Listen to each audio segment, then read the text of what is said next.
दोस्तों, क्या कभी सोचा है विज्ञान या साइंस में नई नई खोज कैसे होती है?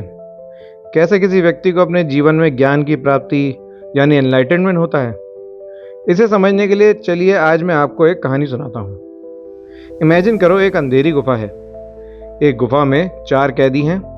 ये कैदी बचपन से ही यहाँ पर कैद हैं, यानी इन्होंने कभी बाहर की दुनिया देखी ही नहीं। जहाँ पर कैदी बंधे हुए हैं उससे कुछ दूरी पर एक दीवार के पीछे आग जल रही है और उस आग की रोशनी से कुछ परछाइयाँ कैदियों के सामने की दीवार पर बनती हैं। ये कैदी इन परछाइयों को ही अपने जीवन का सच मानते हैं, ठीक वैसे ही जैसे कोई बच्चा सारा दिन टीवी या मोबाइल देखता रहता है और उसी को ही अपना जीवन मानने लगता है। फिर एक दिन उनमें से एक कैदी कैद से छूटता है और बाहर निकलता है। पहले तो बाहर की रोशनी में उसकी आंखें चौंधिया जाती हैं और उसे कुछ समझ में नहीं आता है, पर फिर धीरे धीरे उसे असली चीज़ें दिखने लगती हैं, जैसे पेड़ पौधे, लोग और सूरज, नदियाँ इत्यादि।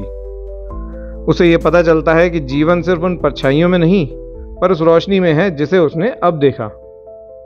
ठीक इसी तरह एक साइंटिस्ट को भी नई खोज करने के लिए अंधेरी गुफा से बाहर निकलकर सच्चाई को ढूंढना पड़ता है, नए नए शोध करने पड़ते हैं। दोस्तों, सच को समझना आसान नहीं होता। चलिए अब कहानी पर वापस आते हैं। अब वो आज़ाद कैदी वापस जाकर अपने बाकी साथी कैदियों को जीवन का सत्य और अपनी खोज के बारे में बताता है और उनसे भी बाहर चलने को कहता है। उसके साथी उसका खूब मजाक उड़ाते हैं और उसे झूठा कह देते हैं, जैसे लोग डार्विन की एवोल्यूशन थ्योरी पर पहले विश्वास नहीं करते थे, या आइंस्टाइन ने जब रिलेटिविटी थ्योरी दी तब लोगों को समझने में बहुत दिक्कत हुई और समय लगा। दोस्तों, दरअसल ये कोई कहानी नहीं है, ये है दार्शनिक प्लेटो द्वारा दी गई एलिगरी ऑफ अ केव।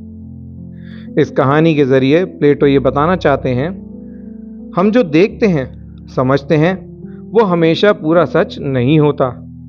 उसे समझने के लिए सोचना पड़ता है, सवाल पूछने पड़ते हैं, जैसे एक साइंटिस्ट करता है। जैसे गैलीलियो ने जब टेलीस्कोप से जुपिटर के मून देखे तो दुनिया को देखने का नजरिया ही बदल गया, वरना पहले तो लोग ये मान चुके थे कि धरती ही सबके सेंटर में है। पर दोस्तों, सच तो कुछ और ही था। तो यहां पर मैं ये समझाना चाहता हूं कि रियलिटी सिर्फ वही नहीं होती जो हम आंखों से देखते हैं। असली सच्चाई उन लोगों को मिलती है जो उसे खोजने की हिम्मत रखते हैं। ये कहानी आपको कैसी लगी कमेंट्स में ज़रूर लिखिए और प्लीज़ वीडियो को लाइक और शेयर ज़रूर करें। अगर अभी तक आपने चैनल को सब्सक्राइब नहीं किया है तो प्लीज़ आज ही करें और शेयर करें अपने फ्रेंड्स के साथ। मिलते हैं अगले वीडियो में, तब तक के लिए सीखते रहिए और सवाल पूछते रहिए।